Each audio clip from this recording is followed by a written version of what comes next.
The campaign against sudden and senseless violence has been long and often deeply personal. 15-year-old Matthew Stanley's life was cut tragically short. You were the shining light in all our lives, a light that shone so bright. With the devastating cost for victims and their families impossible to calculate. The ripple effect of homicide is enormous. My outlook on things has changed a lot since then. I don't trust anyone anymore. Now the state government has responded with a plan it believes meets community expectations to curb drug and alcohol-fuelled violence. Because we want to make a difference. We want to change the culture. Among the proposed reforms, the possibility of life behind bars for convicted one-punch killers. We think the current law is sufficient. And compulsory alcohol awareness education for students. So what about manners and etiquette? Because truthfully, part of it is about self-control. This is security footage of yet another so-called coward punch. It shows 29-year-old Virgil Macquarie Power toss a drink at Michael Halbauer at a Noosa Heads restaurant last September. Power then punches the 23-year-old in the face, knocking him to the ground. The blow landed his victim with serious facial injuries. Power was ordered by a magistrate last week to perform 240 hours community service and to pay his victim's $24,000 medical bill. That was disgraceful, and I think the government should be doing something about that. I think the Attorney General should appeal it. In a statement released overnight, the police service announced it would. Paul Stanley's son Matthew was punched and killed at a party about 7 years ago. The teenager responsible for his death is free after serving 2.5 years of a 5-year sentence for manslaughter.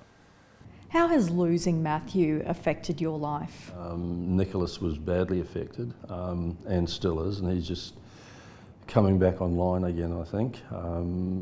It's been terrible for Kay and I. Mr. Stanley says he can't let himself think about the sentence and has instead made teaching young people about the dangers of alcohol his life's work. Last Sunday, Mr. Stanley was with the Premier when he announced a plan to tackle the issue.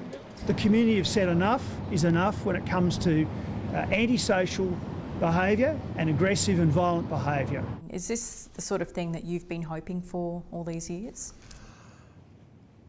The overall picture, yes.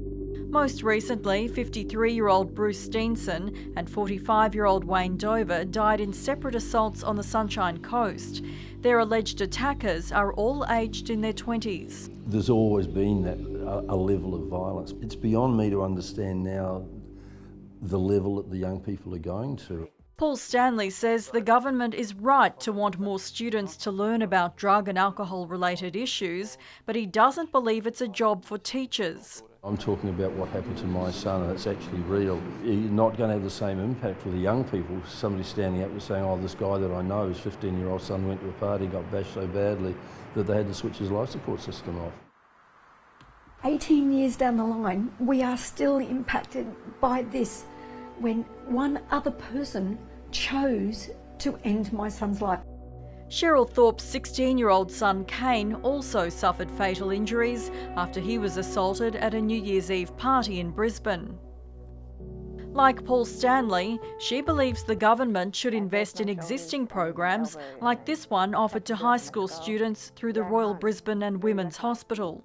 It's a wonderful initiative for them to realise that death isn't always the only outcome. University student Clay Boyd suffered a severed artery and broken nose when he was allegedly assaulted at this hotel in Yeppoon in 2012. By the time they put me into surgery, I was vomiting, blood clots from my stomach. The 22-year-old, who's waiting for the case to go to trial, says he's struggling to cope with the emotional fallout. I just know that people are capable of doing anything at any time. The government is proposing a new offence of unlawful striking causing death. Anyone convicted of the crime, whether or not he or she was intoxicated at the time, and no matter where it happened, would face up to life in jail and have to serve 80% of the sentence. We think there is ample scope within the current criminal law to punish that type of offending behaviour. The government wants to eliminate intoxication and accident as defences, which experts say would limit a judge's sentencing discretion and see some people unfairly jailed. Or it could be a fellow pushing another fellow, something as simple as that. It could also lead to that person effectively having no defence if the laws are written so strictly and so rigidly that they don't allow for a proper application of the well-recognised defences that have been applied for many, many years. Clay Boyd believes tougher penalties are needed to deter aggressive behaviour. I think a lot of these people need to have a fairly harsh sentencing if they are going to change it all or stop what they're doing. The Premier says the proposed strategy would make Queensland's entertainment precincts safer places for people to enjoy themselves. But those who've seen and felt the effects of drunken violence argue licensed venues need to close earlier too, a suggestion the government has rejected. It's been shown to work in Newcastle, and the old saying goes, nothing good happens after 12 o'clock. The draft policy is open to public comment until April the 21st. The new legislation will be reviewed in a year's time. Will these measures solve the problems? It won't solve the problem, no, not in a million years. What it'll do is maybe it's going to mean that people may think a little bit more before they go out at night.